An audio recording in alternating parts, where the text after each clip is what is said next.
¿Sabías que lo que le pasa a tu cuerpo antes de nacer puede determinar si desarrollas diabetes, obesidad o enfermedades del corazón décadas después? Y si te dijera que tu salud de adulto no empezó a definirse con tus primeros pasos, ni siquiera con tu primera comida sólida, sino en un lugar y un tiempo que no recordamos, la placenta. La doctora Gloria Barbosa Sabanero, investigadora de la Universidad de Guanajuato y fundadora del grupo Estudio del Origen de la Salud y la Enfermedad durante el Desarrollo, no solo estudia la placenta como ese órgano que conecta a una madre con su bebé. Para ella es una cápsula del tiempo. Es el libro donde se escriben los primeros capítulos de nuestra historia de salud, donde factores como la nutrición materna dejan marcas que nos acompañarán para siempre.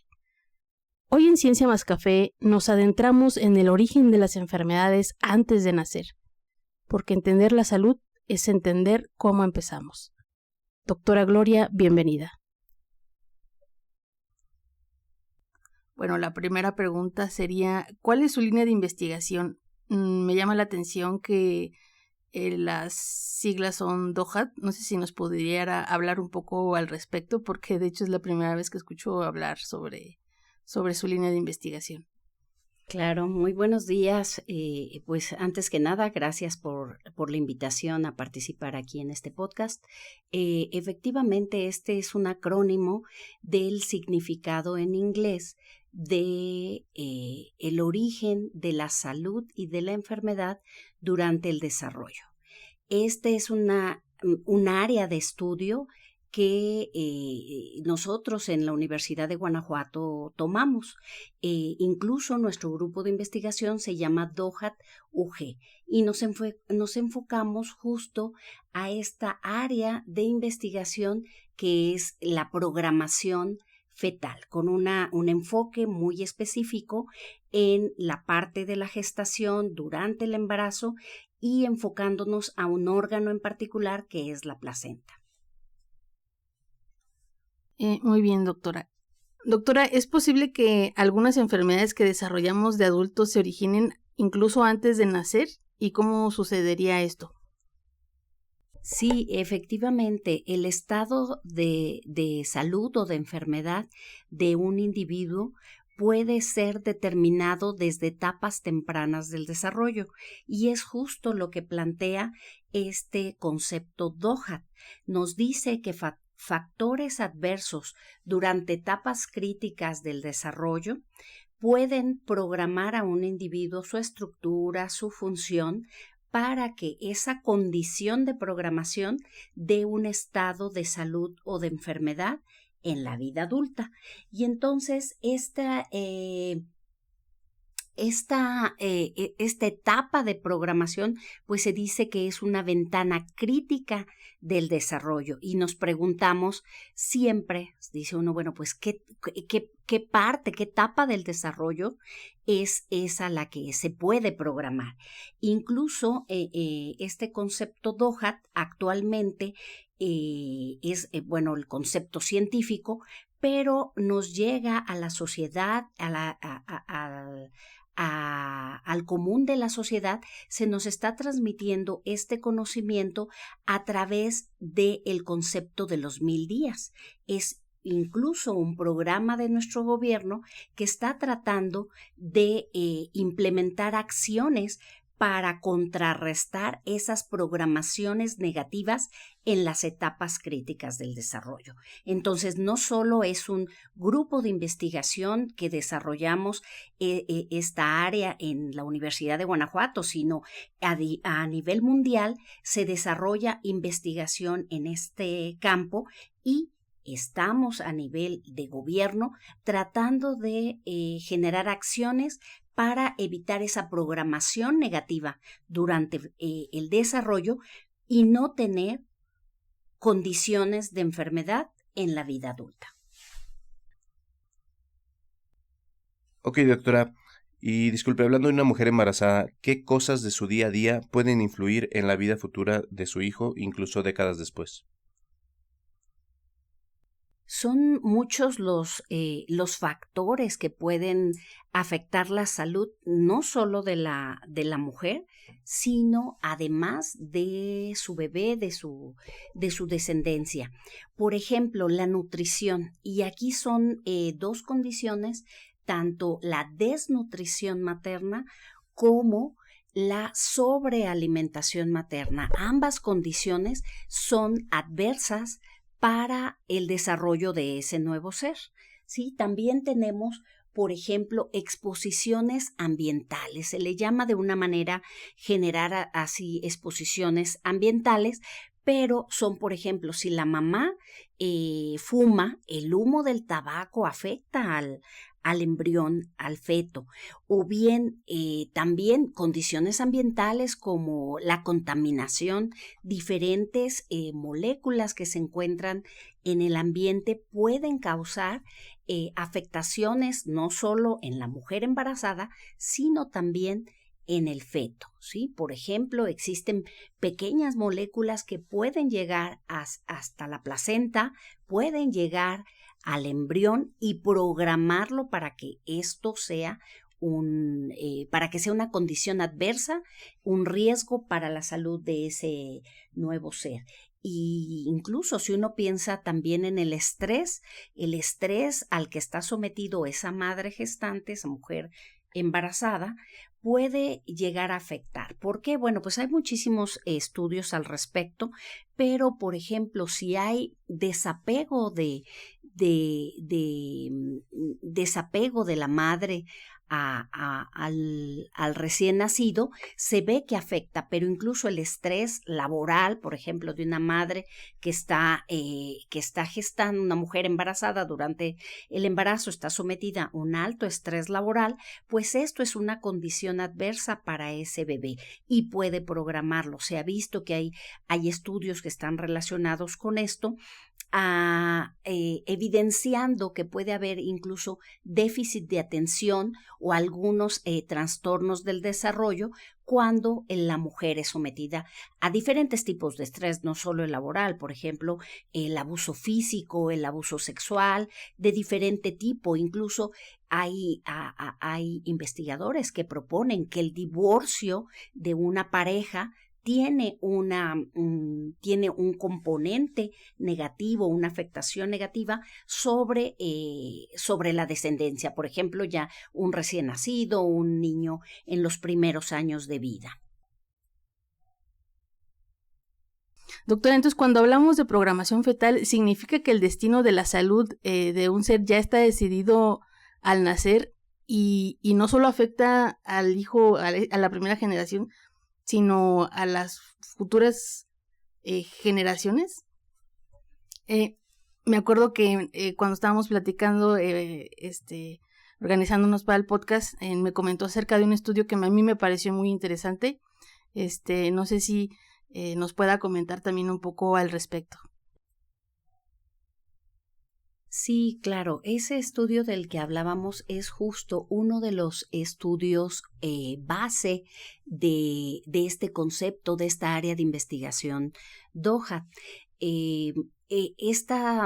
Las primeras evidencias que se obtuvieron en relación a este tema fueron estudios realizados en poblaciones que sufrieron hambruna, es decir, para los años 1944, 1945, por ahí durante la Segunda Guerra Mundial, se vio, o bueno, estuvieron poblaciones expuestas a la hambruna. Una de esas situaciones más evidentes, más estudiada, fue la hambruna holandesa, donde se vio que, en esa época, las madres gestantes, las mujeres gestantes tuvieron carencia de nutrientes. Fue una época durante que no había distribución adecuada de alimentos y entonces las mujeres embarazadas sufrieron esta condición severa de desnutrición.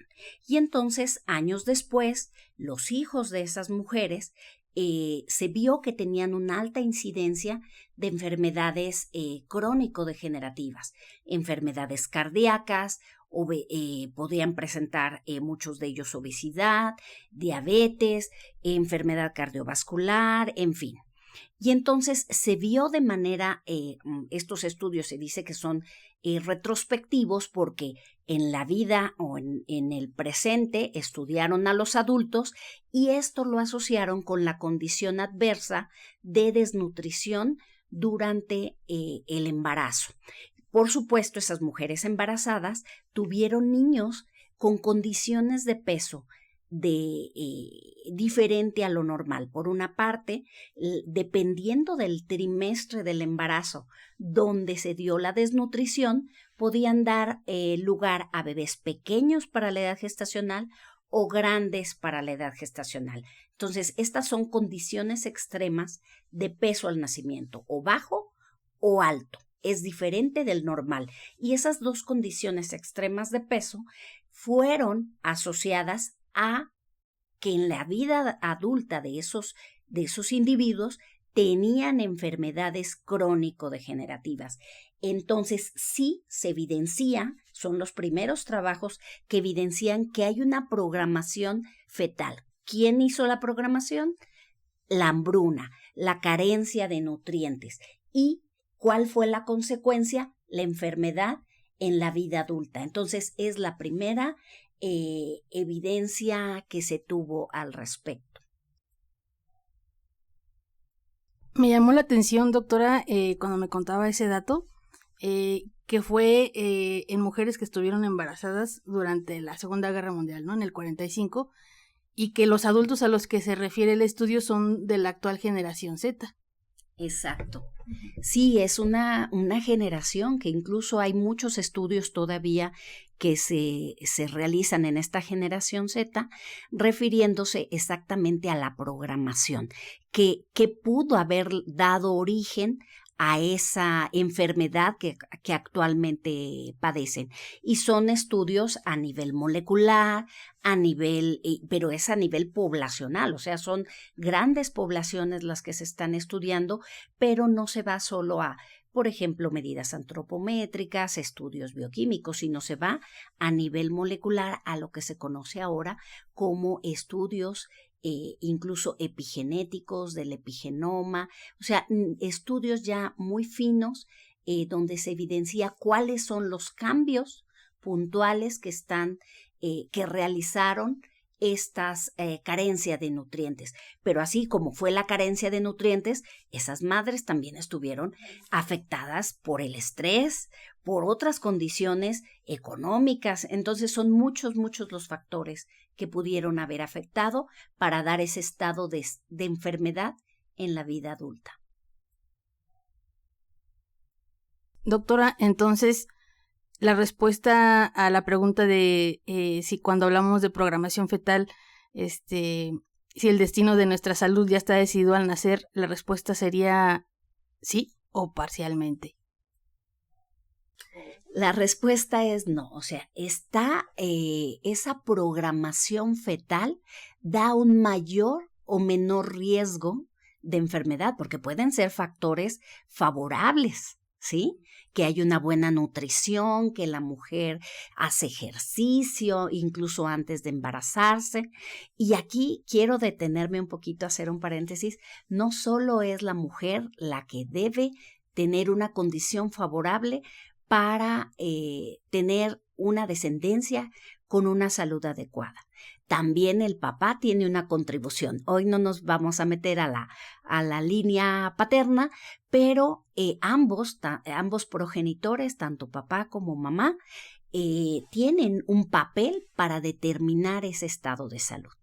Entonces, regresando a la pregunta, si es esa condición, ese factor que incide durante la gestación, puede ser un factor benéfico o puede ser un factor adverso y da un mayor o menor riesgo, ese factor, y condiciona un riesgo de salud, pero no quiere decir que sea determinante, porque si bien una mujer estuvo expuesta a factores adversos, su bebé tiene un mayor riesgo para desarrollar una enfermedad, pero si uno cuida la alimentación de ese niño, de ese infante, por supuesto, durante los primeros años de vida, la lactancia es un factor benéfico, entonces la mujer da al menos 6 meses de lactancia materna exclusiva.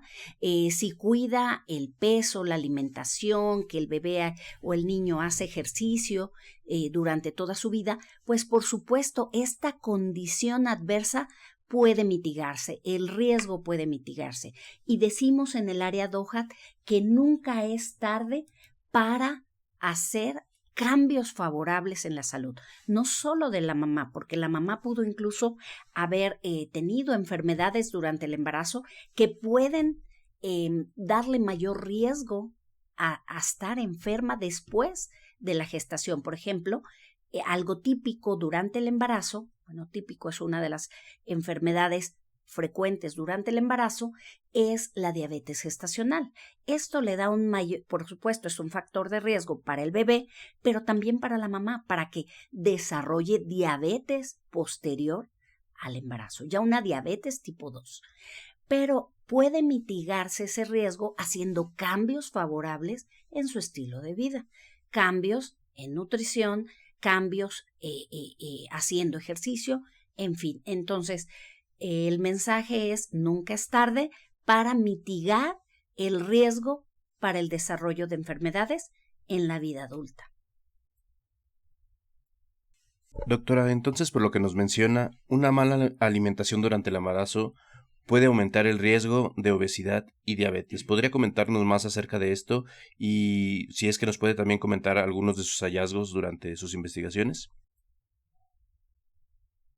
Sí, algo que la nutrición definitivamente es algo muy importante durante el embarazo, ya que los nutrientes que la madre ingiere, pues estos van a pasar al bebé. Si la mamá tiene una ingesta excesiva de calorías, podemos hablar que hay niveles altos de carbohidratos, por ejemplo, glucosa, pues eso va a ayudar o va a ser un factor que le puede originar a la madre una diabetes gestacional, ¿sí? Y entonces esta es una condición adversa que programa al feto, que afecta al feto. Una de las primeras afectaciones puede ser que al haber esta enfermedad que padece la madre, que se conoce como diabetes gestacional, esta enfermedad consiste en que tiene mucha azúcar, mucha glucosa a nivel circulante y la madre. Pero este azúcar no se queda en la madre, pasa al bebé. Vía la placenta, al encontrar mayor nivel de glucosa en la madre, pues la placenta pasa mayor cantidad de glucosa al bebé. Y ese nutriente en exceso hace que el bebé crezca más y entonces podemos tener un bebé grande para la edad gestacional y ya dijimos, es un factor de riesgo el que sea un peso grande al nacimiento, porque le puede dar enfermedades como enfermedades cardiovasculares, incluso mayor riesgo para desarrollar cáncer en su vida adulta, ¿sí? Pero no sería lo único. O sea, esta mujer embarazada también puede estar sometida a una desnutrición. Y entonces estas condiciones de nutrición materna, sobrealimentación o desnutrición, programan al bebé. ¿Sí? Programan negativamente al bebé. Y en cuanto a la obesidad, bueno, cuando hay una ingesta alta de nutrientes, la madre también puede ganar mucho mayor peso durante el embarazo y eso condicionarla para que, si no cambia sus hábitos posterior al nacimiento, no puede quedarse con ese sobrepeso, con esa obesidad y desarrollar posteriormente enfermedades crónico-degenerativas. Y el bebé también, todos los bebés de madres con obesidad tienden a ser más grandes, incluso pueden ser bebés macrosómicos, lo que se conoce como un extremo de peso grande al nacimiento. Pueden ser bebés muy pesados, muy grandes, y estos niños tener enfermedades crónicas en la vida adulta. El 40% de los bebés nacidos grandes para la edad gestacional van a ser bebés que tienen una condición de sobrepeso, incluso en la adolescencia, desde la adolescencia, no hasta la edad adulta, sino pueden ser niños con sobrepeso, adultos con obesidad. Doctora, ¿y podría comentarnos acerca de hallazgos particulares que haya tenido dentro de su grupo de investigación? Sí, claro, les comento un poco lo que trabajamos en nuestro grupo de investigación. Les decía que nosotros nos situamos en una etapa exclusivamente, que es una etapa de programación fetal, que es la etapa de la gestación. Y en particular estudiamos la placenta. Nosotros, estos estudios que realizamos se enfocan a dividir en diferentes condiciones de peso al nacimiento a los recién nacidos. Por ejemplo, nosotros estudiamos bebés pequeños para la edad gestacional, adecuados para la edad gestacional y grandes para la edad gestacional. Las condiciones extremas de peso al nacimiento, que son pequeños o grandes para la edad gestacional, se han asociado con un mayor riesgo de desarrollar enfermedades en la vida adulta. Entonces, de estos tres grupos de bebés, nosotros estudiamos la placenta. Y ustedes se preguntarán, ¿cómo es que se clasifica? ¿Cómo podemos decir que un bebé es pequeño o es adecuado o es grande al momento del nacimiento?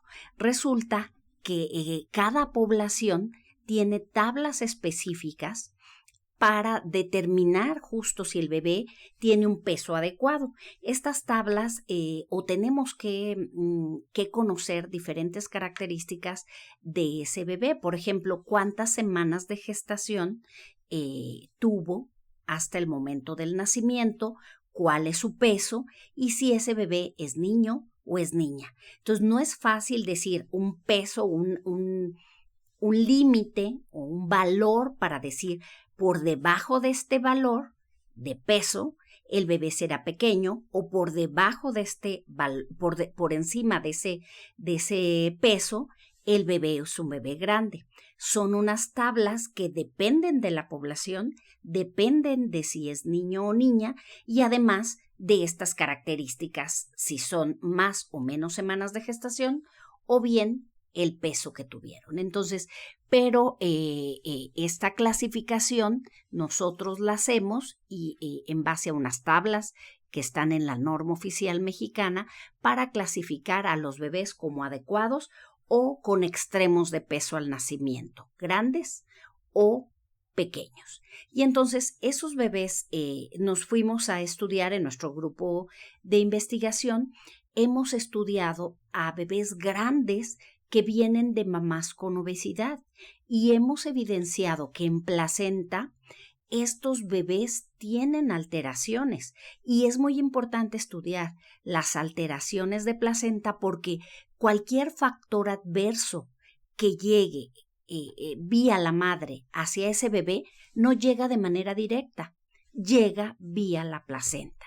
Por eso nos enfocamos en la placenta y hay mucha evidencia de que los factores a los que está sometido esa mujer, por ejemplo, la desnutrición, por ejemplo, el estrés, una enfermedad materna, eso está afectando la placenta y eso programa al bebé para tener mayor o menor peso al nacimiento y en consecuencia tener un mayor riesgo o menor de enfermedad en su vida adulta.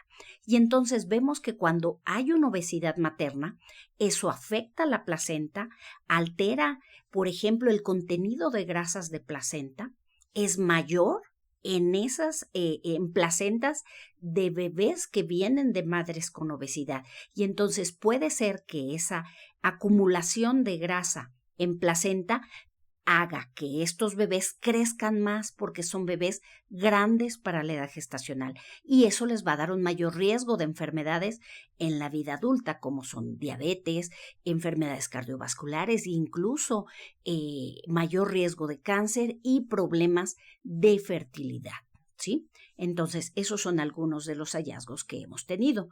Por otra parte, también uno se preguntará, bueno, ¿por qué esa mujer tiene obesidad? ¿Qué pudo haber pasado esa cantidad excesiva de grasas a la placenta y que tenga bebés grandes? Y una de las razones que uno piensa de manera obvia, pues es la nutrición de la madre. Y entonces, algunos estudios que hicimos consistieron en evaluar los nutrientes maternos. ¿Y qué encontramos?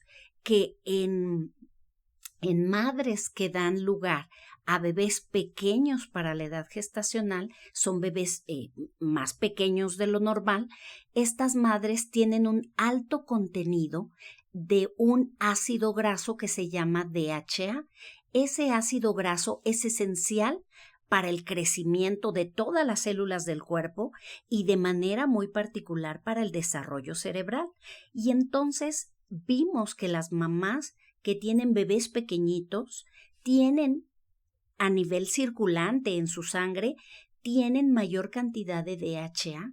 Se está acumulando este DHA en las madres. Parece que no pasa a los bebés y creemos que puede ser una de las causas por las cuales estos bebés no crecen de manera adecuada.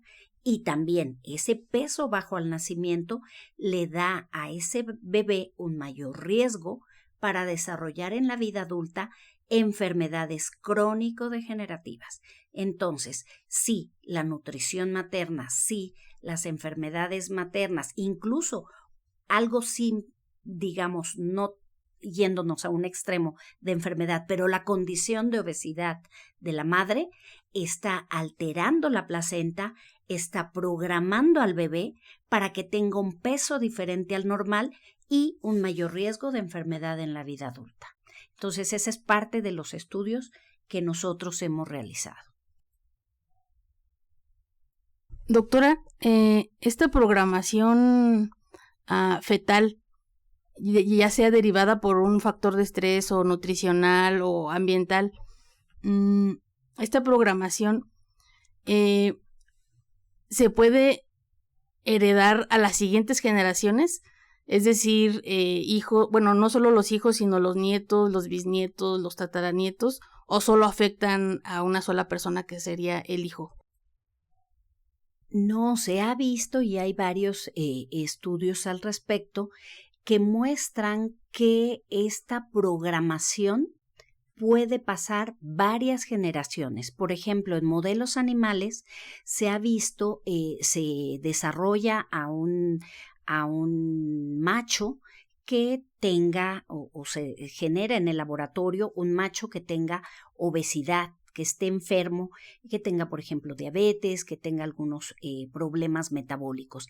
Y ese macho se cruza con una hembra completamente sana, que tiene un peso adecuado, que no tiene alteraciones metabólicas. La descendencia, o sea, los hijos de ese padre obeso, de ese padre enfermo, es una primera generación. Esa primera generación se ve que está enferma, empiezan con alteraciones en la cantidad de grasas en sangre, desarrollan obesidad. Y si a ese hijo, a esa primera generación, se le cruza nuevamente con una madre sana, la siguiente generación, digamos, los nietos, van a ser nietos que también tienen problemas metabólicos, enfermedades como diabetes, desde obesidad, diabetes, hipertensión, problemas cardíacos.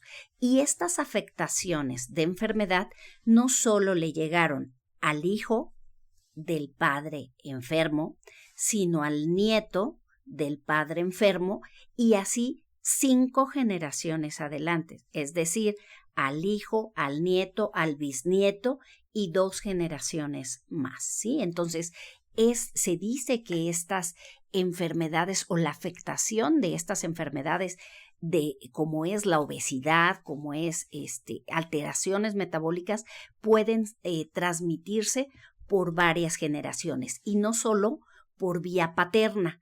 Puede ser vía materna o vía paterna, es decir, si la madre o el padre están enfermos, van a poder transmitirlo a varios miembros de su descendencia.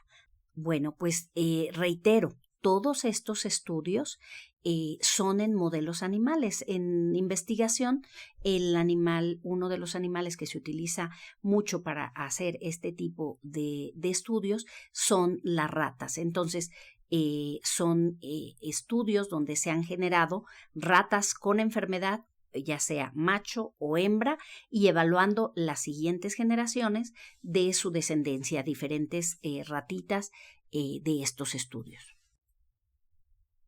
Doctora, ¿se ha visto el mismo fenómeno cuando, es decir, afecta el mismo número de generaciones cuando la rata es la obesa? Bueno, la hembra, donde la hembra es la que padece obesidad y se cruza con un macho sano. Las posibilidades son diferentes, es decir, las afectaciones por la afectación en la línea materna o la línea paterna son diferentes. Sean los estudios que les mencionaba cuando el macho es el obeso, se han evaluado hasta la 5ª generación y son descendientes con enfermedades. Pero en el caso de las hembras, cuando la hembra está enferma, las afectaciones parece que llegan a la 3ª generación, es decir, afectarían a hijos, a nietos y a bisnietos. Pero depende también, todavía no, tendríamos que evaluar, hacer estudios de afectaciones a otros niveles que quizás no han sido estudiadas hasta este momento, ¿sí? Entonces, bueno, lo poco que he leído se muestra en esos estudios que son afectaciones con impacto diferente o penetrancia diferente. Y doctora, ¿existe algo que una persona adulta pueda hacer para contrarrestar una mala programación fetal?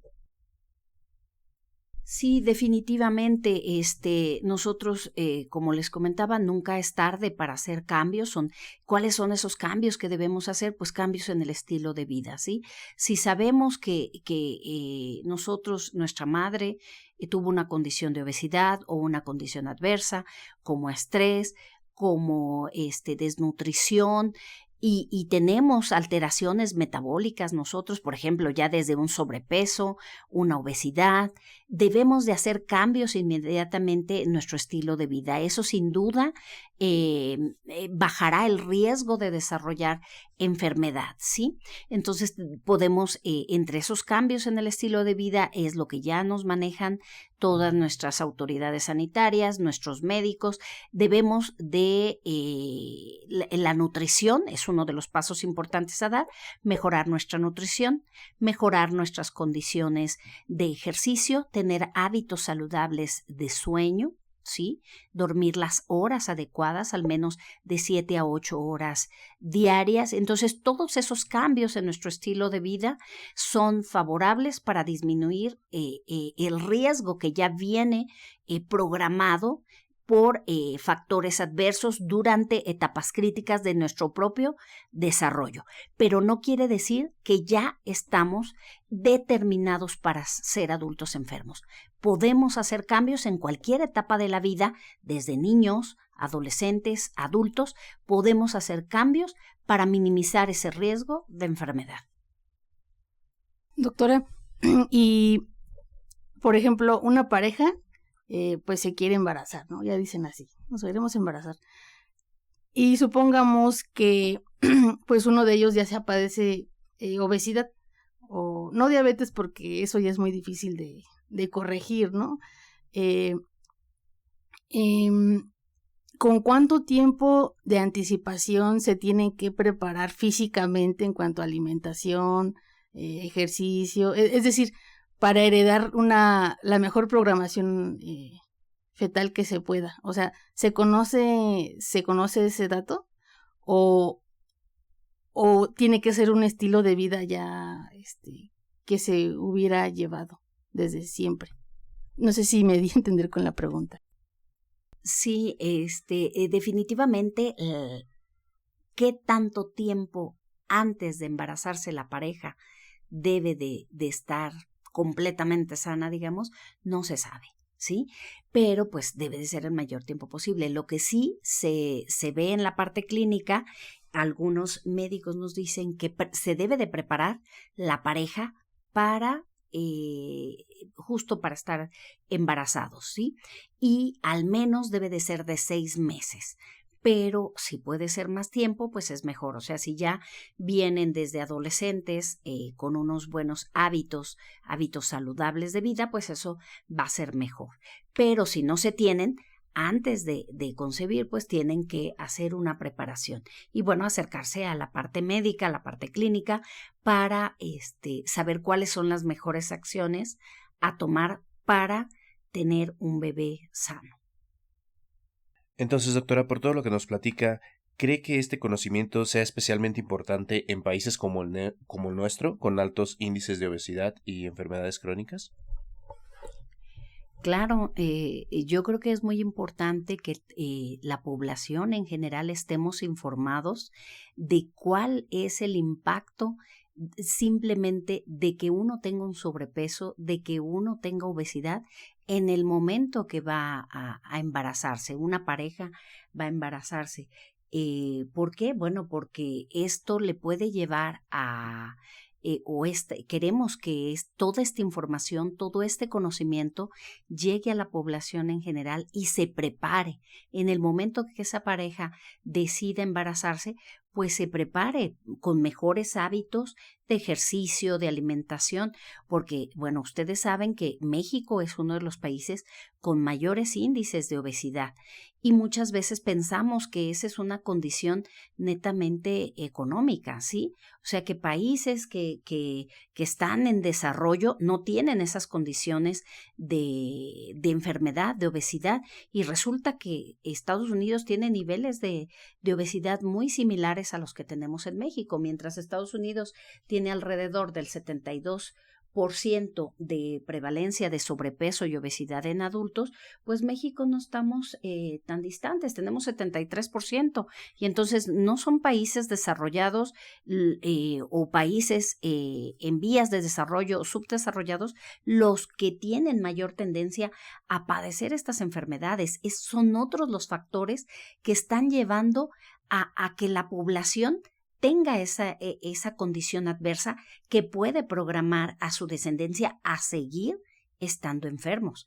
Entonces, creemos que todo este conocimiento del área DOJA debe de llegar al público en general para que a manera de asimilar este conocimiento, de entenderlo, podamos desarrollar acciones preventivas. Y son simples las acciones preventivas que podemos desarrollar, simplemente cambios en el estilo de vida.